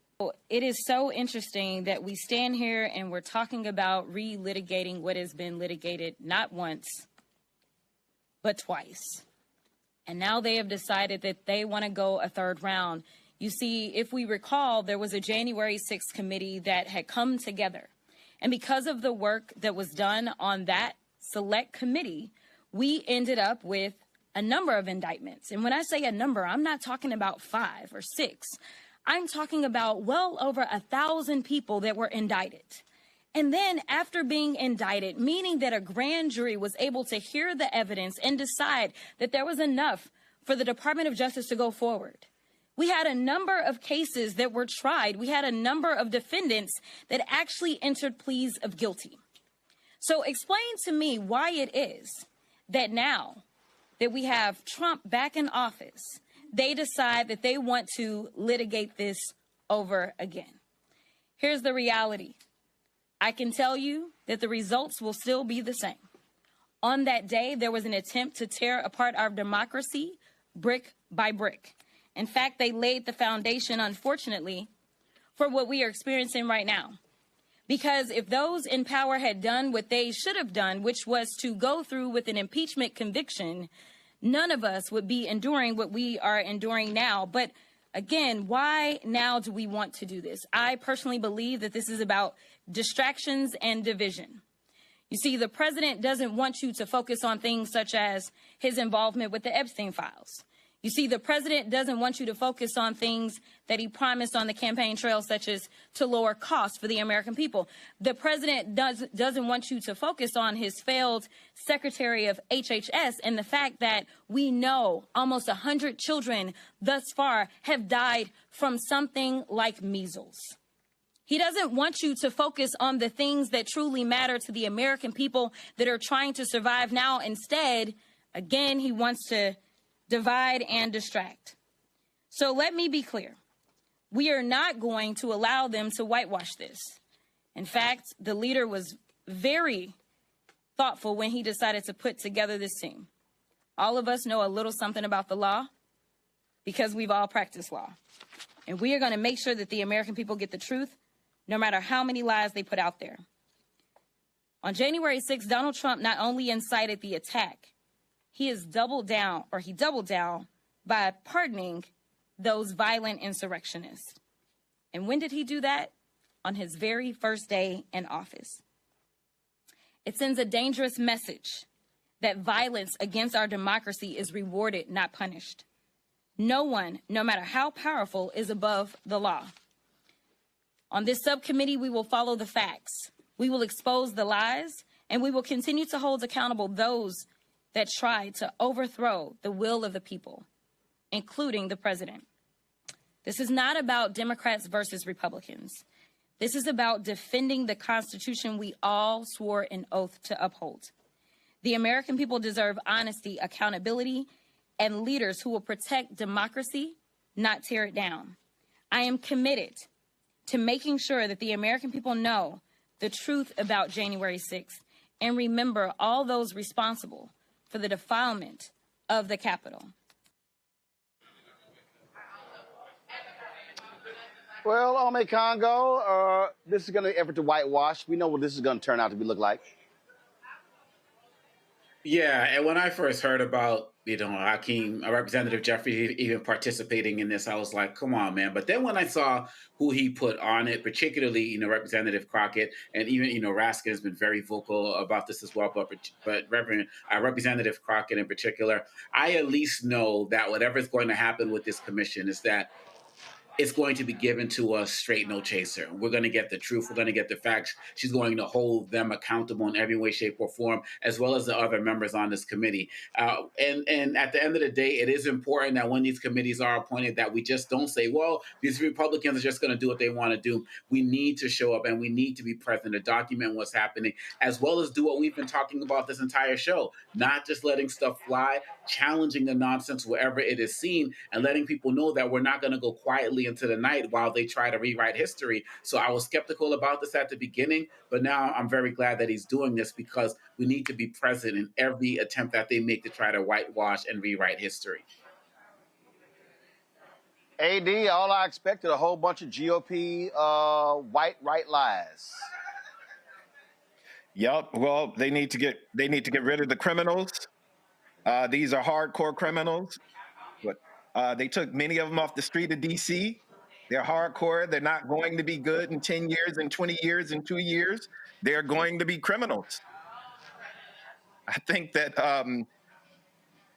this is, it's silly to relitigate a thing, of course, that we all understand, and the metaphors of war and cleaning up and everything else that they're talking about with regard to Chicago and all of these other places where Black folks are probably should be focused squarely on this particular issue. And so the hypocrisy just kind of jumps out at you. But, I'll let Trump's words speak for him. Christopher. Well, you know what? White people are wild. You remember Charlottesville? Jews will not replace us. January 6th, it doesn't stop. It just continuously and continuously. I'm honestly not baffled anymore. A lot of this has to deal with a certain group of people who are uneducated because they choose to believe in lies instead of the truth. And that's why this panel is very important, that we actually do have representation of people who will tell the truth. There's a reason why they are banning books in schools and libraries. It's because they don't want the truth, or they do not want you to listen. They don't want you to be able to think on your own. So it's going to continuously happen like this until we actually do take back power. But we have to make sure that we maintain the historical record. History is going to judge us on this moment. They're going to ask, what did we do to put up a fight when democracy was at stake? I can say with the people on this panel, with you, Roland, great job. This will be sacred. This will be on the internet for quite some time, unless they try to erase it. So it's incumbent upon us to make sure that this is always told. The African American Museum, the Smithsonian, that's under attack right now. Our history is under attack. If we lose our history, we lose our culture, and we lose ourselves. So I hope that this actually does work out well, but it's going to take all of us to make sure that history is preserved. All right, folks, hold tight 1 second. We're going to go to the break. We come back. It's Prostate Cancer Awareness Month. This impacts a lot of Black men. We'll discuss that next, right here, Roland Martin Unfiltered Network, live from Montgomery, Alabama.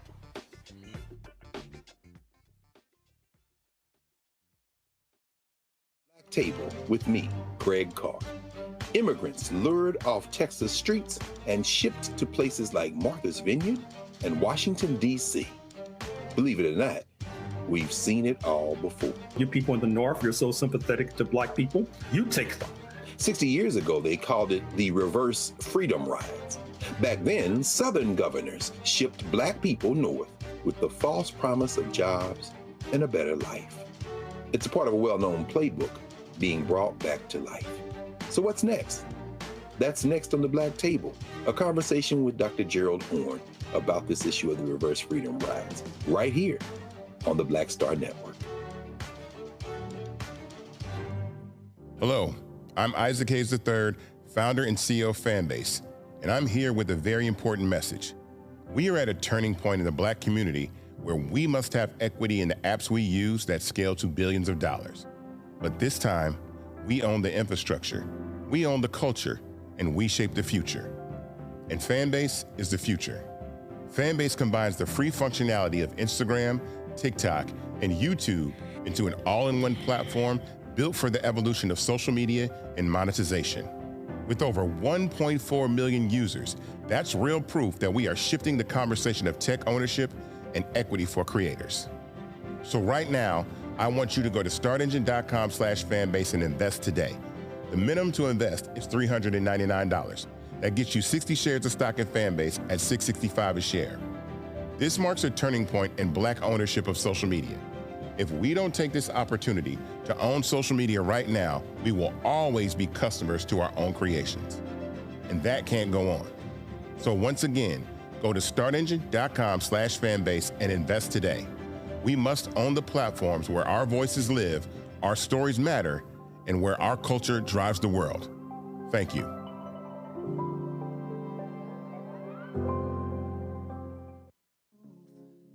Black Star Network, what's happening? It's your man, Kim.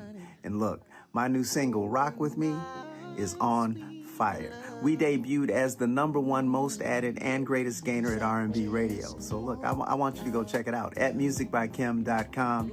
Listen to it, download it, tell me what you think about it. Also, make sure you sign up to be a part of my community so we can stay connected. At Music by Kim on all social media platforms. Thank you for rocking with me. And keep love on the one. 'Cause I want you to rock with me. We live in a strange world till the darkness falls forever. Baby, let's be the dawn. When it feels like it's taking me over, you're making me stronger, my sweet love. This week on the other side of change. DC has been ravaged and taken over by tanks, soldiers, police officers over the last 2 weeks, and it's only starting there. Trump has announced that he also has plans to bring this to Chicago, Baltimore, and New York City. So we're going to dig into it. This is On the Other Side of Change, only on the Black Star Network.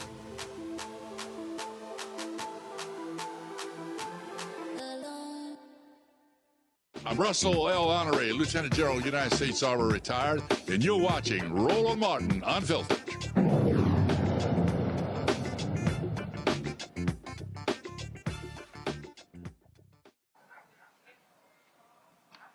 Folks, last year, Louisiana State University made history by appointing Alina Allen as the first black female dean of their law school. Well, guess what? She's now gone. She said she's being forced to step down. She alleges that university leaders pressured her to resign after she raised concerns about financial issues that had persisted before her tenure. She believed she was held to a stricter standard than her predecessors. Her attorney has characterized the situation as racial and gender discrimination, as well as retaliation for whistleblowing, and has indicated that legal action may be pursued. LSU announced her departure in an internal email, despite Allen stating that she did not agree to resign. The situation contributes to a troubling trend of several high-profile black leaders departing LSU in recent years, including the university's first black president, who went on to become the president at Rutgers University. Allen will remain on the faculty until spring 2026, while the university searches for her replacement. You know, one of the things that we have to recognize that we're seeing, and AD, a lot of black folks in corporate America are experiencing this. And I can tell you, when it came to, let's say, the advertising industry, we spent a lot of time trying to talk to black folks who were in the business. Many of them, we call them who were Negro whisperers. They felt that a lot of us were too loud, we're too aggressive in demanding equity for black-owned media. And you know what's happening? They're getting fired. They're getting shown the door. And I tell you, AD, it's amazing when you start getting phone calls from the same people who were telling you that you were too radical. We were demanding equity when it came to dollars for black-owned media company, where folks now all of a sudden are like, hey, y'all should be giving them hell. And you're like, really? And I'm putting this together with this story here because this is what people need to understand. I saw George Floyd's death as a third Reconstruction. It lasted 4 years. And these people say, oh, hell no. We're going to unwind all that stuff that took place. And so there's going to be, and I'm telling you right now, if you're black and you're working in academia, if you're working in corporate America, there's a target on your back because Donald Trump has said to corporations, whiteness rules, and they don't care. And so folks should be bracing themselves for this in every single field. I keep saying this is a massive effort to defund Black America, whether it is economically, socially, culturally, politically, health-wise, you name it. Absolutely. And I think that not only should people be prepared for whatever is to come, and we know that it is going to come, but again, we have to we have to be proactive about what steps we take next. And so hopefully with the LSU situation, there is some kind of legal fight that is put up. I think just for the show of the resistance to the thing that we know happened because of all the reasons we can figure that it happened. At the same time, we also need to be thinking about what institutions we are building and organizing on the outside of these places, and then also looking to folks. I can understand how it feels to have folks come back to you, Brother Martin, like with hat in hand saying, you know, you should be outraged about this. But unfortunately, this is the wake-up call that some folks need because it doesn't matter as much to them until they are the ones who are affected negatively by it, which is unfortunate. But, you know, that's where we are. Yeah, I mean, Christopher, again, I need people to understand. We saw that story, 315,000 Black women out of jobs since January. It's going to be more of this. They are targeting everything that's Black. They're targeting every area, every field. They're targeting it all. I need our people to be prepared for what's going on, and they're coming after it all. All of it. Brother Martin, I completely agree with you, especially your statement about George Floyd and a time of awakening of saying this could be another Reconstruction movement. And yet that only lasted for so long. So they're not just trying to take us back to pre-civil rights. They're trying to take us back to pre-Civil War. Like they're saying, they are targeting Black women of saying, we don't even know why y'all have jobs, let alone high-paying, middle-income type of jobs. And they're going to continuously do this. It's not just we're going to go after deans, we're going to go after engineers, doctors, professors. They're going after everyone. And it's just the beginning. Again, 1,229 days to go. I think he can imagine on a lot of other things to actually go after. But he's going to continuously focus on the Black community. Why? Because we are an easy target. We've always been the target in America. And it's going to continuously happen like that until we actually do mobilize and fight back. But what I want to emphasize is the same thing that you're emphasizing. This isn't just something that's going to happen at this time period. It is going to continuously happen until we actually come together and stop. That is building up our own businesses, building up our own healthcare, building up our own news media as well to make sure that the truth is always being told. Absolutely. Folks, we're having some technical issues with our doctor, so we're going to move that segment to another day. So we'll discuss that another day this week. Let me thank AD, Christopher Omekongo, being on today's show. Matter of fact, Omekongo, I'm sorry, I didn't get your take on this here. This thing, when I talk about preparation, we warn people. I mean, we warn people. You know, there was a viral clip when I was talking about this defund of Black America, and people posted, they were like, oh, man, he was going off, he was cursing. I said, y'all, that was just 60 seconds of a 1 hour and 6-minute breakdown. We have been warning people that this was coming. And so now they're seeing it. I need Black people to brace themselves. this racist Donald Trump is going to be there for the next 3.5 years. They are trying to execute an agenda. They want to destroy everything that has happened in Black America since the Civil Rights Movement. They want to destroy all of it. And so folk need to fortify themselves, and we should be building up Black institutions because we're going to need, as Christopher just said, we're going to need HBCUs. We're going to need Black-owned media. We're going to need Black-owned businesses. We are going to have to look inward to protect our interests because these white nationalists, they want to take it all.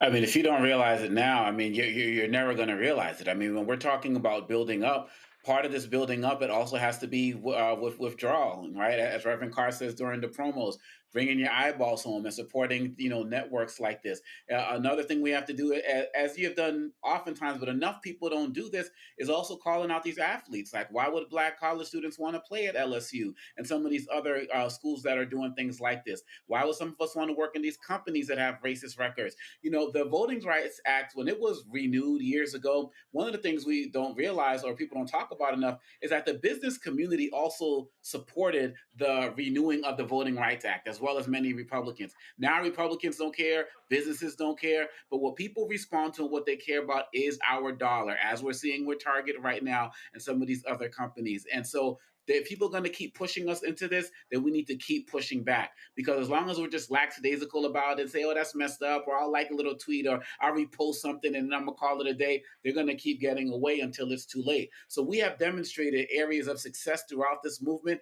We have to amplify it now more than ever. And it starts with amplifying the Black Star Network and what we're doing here, because we are the ones telling the truth about these stories in ways that nobody else is. Absolutely, absolutely. Gentlemen, we appreciate it. Thanks a lot. Let me thank AD Christopher Omekongo for being on today's show.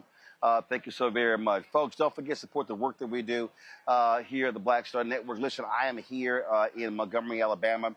I've been at the EJI, the institute here, visited the peace, the lynching memorial here in Montgomery, Alabama today. We're doing some meeting and some planning here. And so, listen, we're focused on what's happening in 2025 and 2026, working with organizers and mobilizers, people who are out doing the business of Black America. And so we're glad to be here. I'll be meeting here tomorrow as well. Then I head back to D.C. on Wednesday. And so your support for the work that we do is critically important. We are all about building Black institutions, building Black-owned media. This is about being in control of our own destiny, not waiting for somebody else to tell our story. Our goal is real simple. That is to raise $1 million between now and December 31st, which will fund these initiatives. Like I say, we're going to be on the road. We're going to be traveling. We're going to be covering events left and right. And so we want your support in doing so. It matters. First and foremost, if you're watching right now on YouTube, hit the doggone like button. That's first. But what we want you to understand is that your contributions matter. 20,000 of our fans, and we've had 45,216 donors since we launched. But if 20,000 of our fans contribute a minimum of $50 each, that will raise $1 million. Well, we've already gotten $125,000 in commitments. So we're trying to raise $875,000. This is going to fund 2 new shows. This is going to fund additional producer, writers as well. We're completely redesigning blackstarnetwork.com to be a news portal. And so we're trying to prepare ourselves to be the leading news source for African Americans in this country. So if you want to give to us via Cash App, use the Stripe QR code. You see it right here. Right there at the bottom. You use it for credit cards as well. Check PayPal, R Martin Unfiltered, Venmo, RM Unfiltered, Zelle, Roland at RolandSMartin.com, Roland at RolandMartinUnfiltered.com. Download the Black Star. First of all, make checks payable to Roland Martin Unfiltered, P.O. Box 57196, Washington, D.C., 20037-0196. Download the Black Star Network app, Apple phone, Android phone, Apple TV, Android TV, Roku, Amazon Fire TV, Xbox One, Samsung Smart TV. Be sure to get a copy of my book, White Fear, How the Browning of America is Making White Folks Lose Their Minds, available at bookstores nationwide. If you want the audio version, I read it. It's on Audible. You can get that as well. Of course, we want you to support, get our gear. You see me wearing my shirt right here. It says, MAGA chose between woke or broke. They chose broke. This is a quote from Anthony Scaramucci. You can get this shirt at shopblackstarnetwork.com. Shopblackstarnetwork.com. Our other shirts, FAFO Product 2025. Also, Don't Blame Me. I voted for the black woman. Resist 47. We got lots of gear. So you can get that on the website, shopblackstarnetwork.com. We also have a lot of black-owned products on our website. We want you to support them as well. So go to shopblackstarnetwork.com, our marketplace segment. You see the products. I have them in my studio right there on the news desk. Y'all should have a shot of that. And so support those black products. If you don't, y'all, we should always have that shot. So let's have it for tomorrow.